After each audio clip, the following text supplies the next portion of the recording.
Hello everyone and welcome back to the channel. Today we are solving another important problem named Doom 4 from Hacker Earth.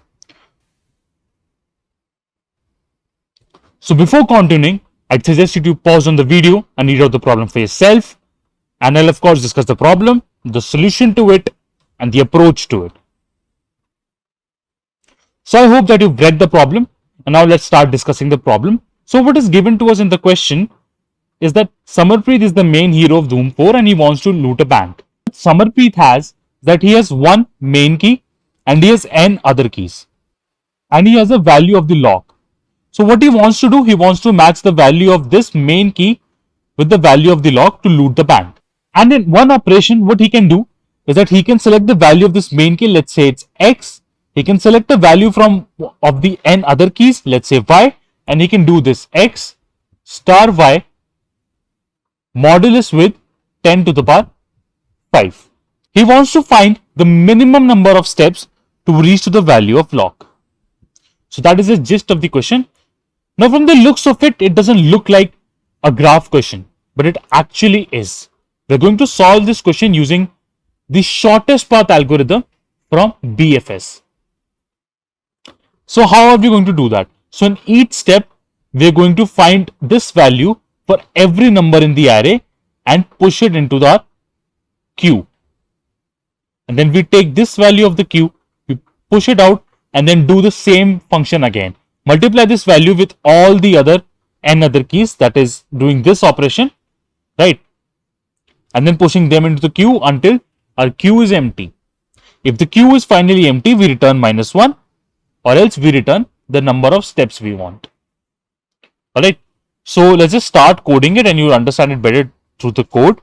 So basically, we're doing nothing, just BFS. So this is the boilerplate code I've done here. We have taken in the source, the destination. The source is actually his main key.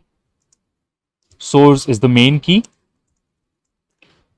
And destination is the lock value. Okay. And I've taken in the array in the form of a vector. So first of all, what I want to initialize is the queue. So I'll do that. So I've taken the queue here and I'll put the source into it. Alright. And I also want a vector. So what will this vector denote here? It will denote all the previous values that I've already reached. So I will initialize it to this size and of -1. So this is 10 to the power 6 plus 1.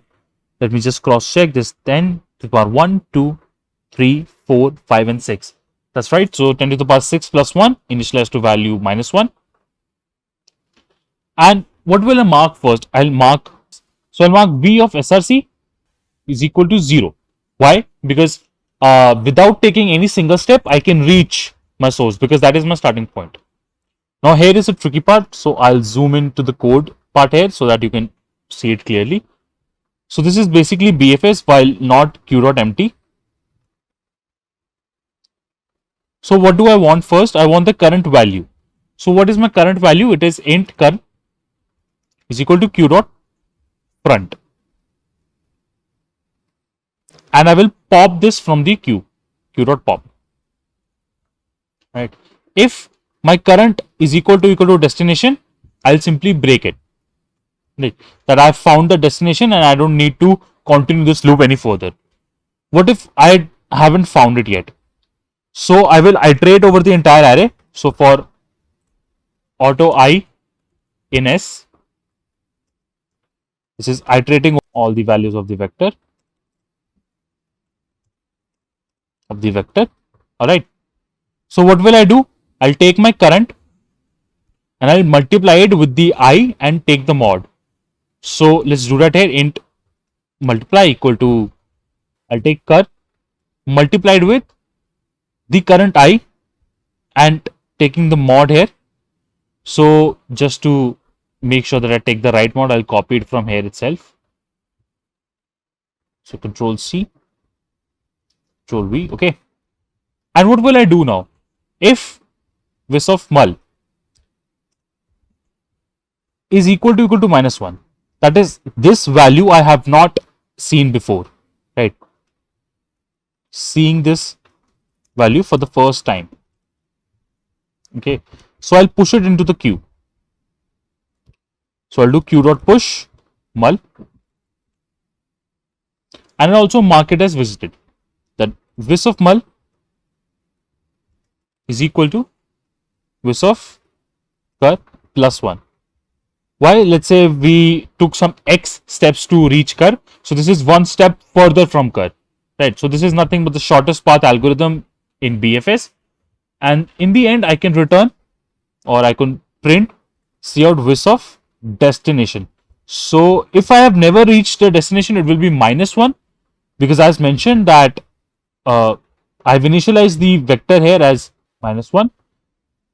So there's just one thing, I'll change this to vis here as well, because this is my visited array, because it is visited. So yes, I forgot to make this one change.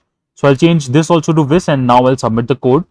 So yes, as you can see that the code gets submitted and we've passed all the test cases. So if you've liked today's explanation, don't forget to leave a like and subscribe to the channel. It takes a lot of hard work to find questions and make solutions for them.